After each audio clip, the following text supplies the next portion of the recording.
Hello, welcome to episode 3 of Achieving Maximum Effectiveness.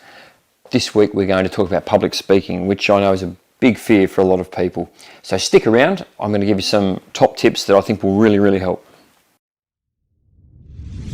A Kangaroo Fern production.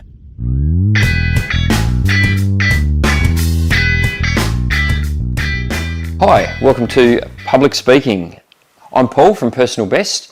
And this week we're going to discuss what I think is most people's number one fear in the world of business is being asked to speak in front of groups of people, doing public speaking. You know, and look, there's lots of contexts in which this can come up.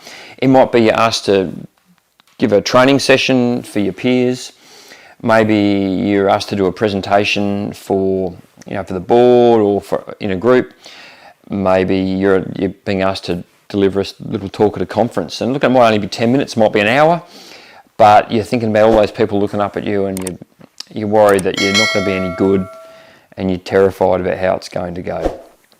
So I do a lot of public speaking in my role, and I have for years and years and years. So I'm just going to share with you over the next few minutes some quick top tips that really work well for me, and I know they'll work well for you too if you're prepared to give them a go. And look, there's only 5 of them at the moment for today. There's a lot more to this subject, of course, but I think this will really get you started. So the first thing I'm going to talk about is what I think is the number one trick with public speaking, and it's not really a trick at all. The biggest mistake most people make, which is what causes a lot of their fear and anxiety, is they worry about being good. I would put to you that rather than worrying about being good, worry about focusing on the message and on the person receiving the message. So again, don't worry about you, worry about the message and the person receiving the message. So if you really focus hard on what is it I'm trying to deliver, can I get this out with maximum clarity? Will people be able to understand it?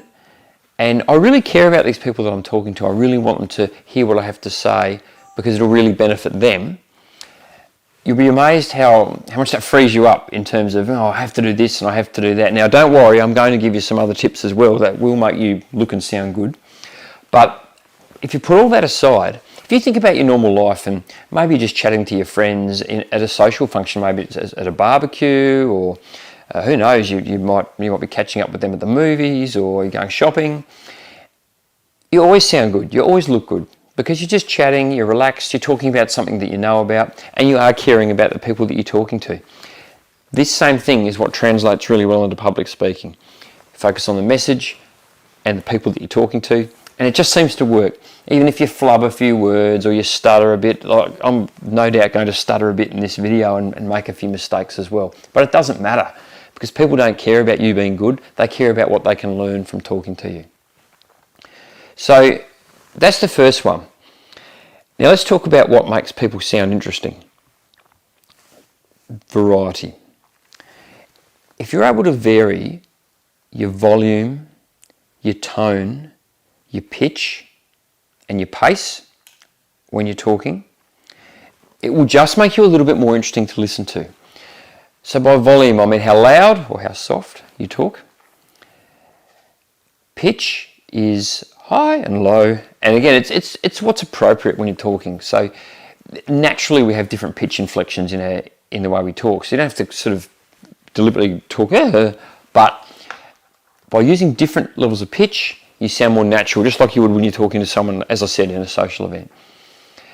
Tone of voice is all around the way your voice comes across in terms of it is your volume, it is your pitch, but it's also the parts of your throat, your mouth, your tongue you use when you're talking.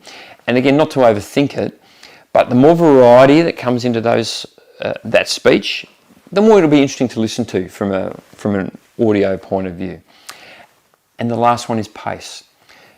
Now, I can tell you, I personally suffer from the affliction of talking too fast, but when I'm talking to people, I really make an effort to slow down, give them time to digest each point.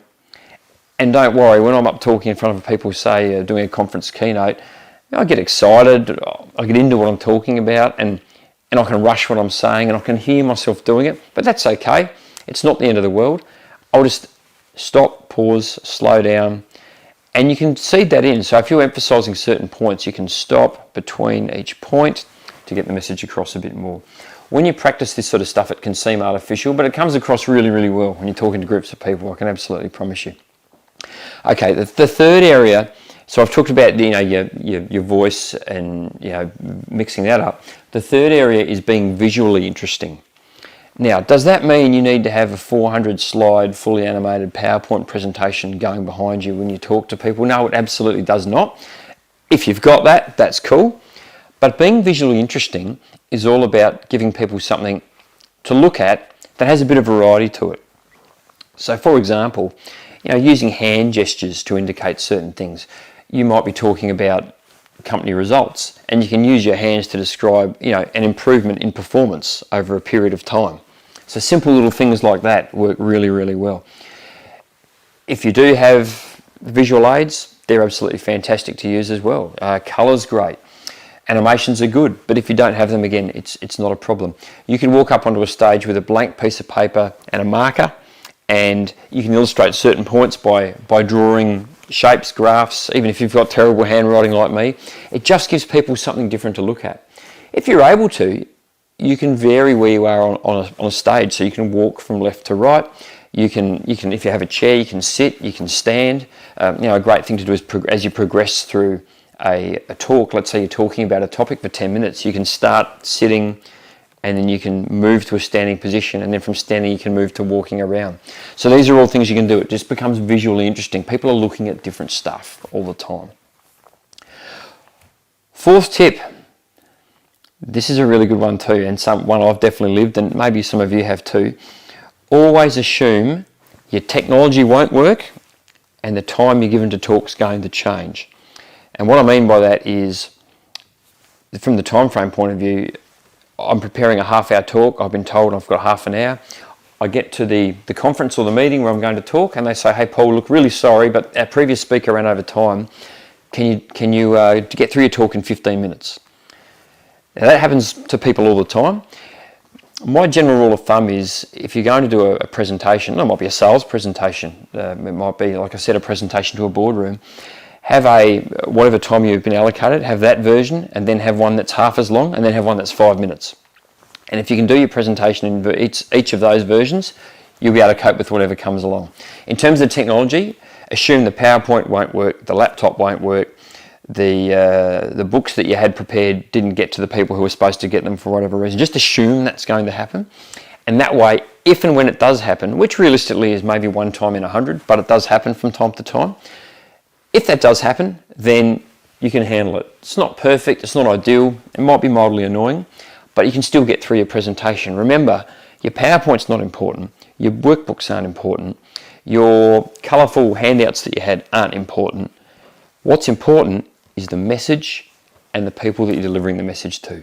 If you can get that across, the other stuff is nice to have, not essential to have.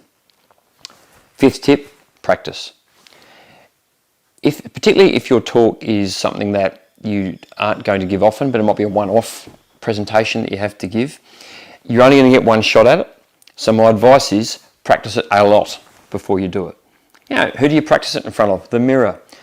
A person that you really trust, maybe your partner at home, maybe a cat or your dog, maybe a trusted work colleague.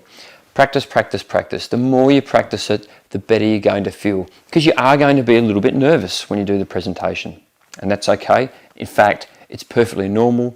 If you weren't a little bit nervous, it means the stakes aren't that high, which means the presentation isn't that important. So nerves are cool, but practicing means, even with a bit of nerves, and you're going to make a few mistakes, and you're going to stutter, you're going to stammer, you're going to pronounce a word wrong, you'll still get through it because you've done the work, you've done the preparation, you care about the message and the recipient. So, thanks for listening. I'm just going to go over my 5 points again. The first one was, focus on the message and the recipient, not yourself. You'll just be awesome simply by focusing on the message and the recipient. The second one, vary volume, pitch, tone, and pace of your voice. The third one, be visually interesting, visual variety. Different kinds of visuals work really, really well. Fourth, assume your technology won't work, and assume the time you're given will be cut in half or maybe less. And be prepared for that. Fifth, practice, practice, practice. And the key there is don't practice until you can get it right. Practice until you almost can't get it wrong. Too much practice is never enough. Thank you very much for listening. Hope those tips really helped. Thanks so much for watching. I hope you found this video helpful, and if you did, please don't forget to like, subscribe, and hit the notification bell when you're notified when a new episode is posted. If you found value in this show, please review this episode and share it with your friends. If you have any questions at all, please feel free to reach out to us.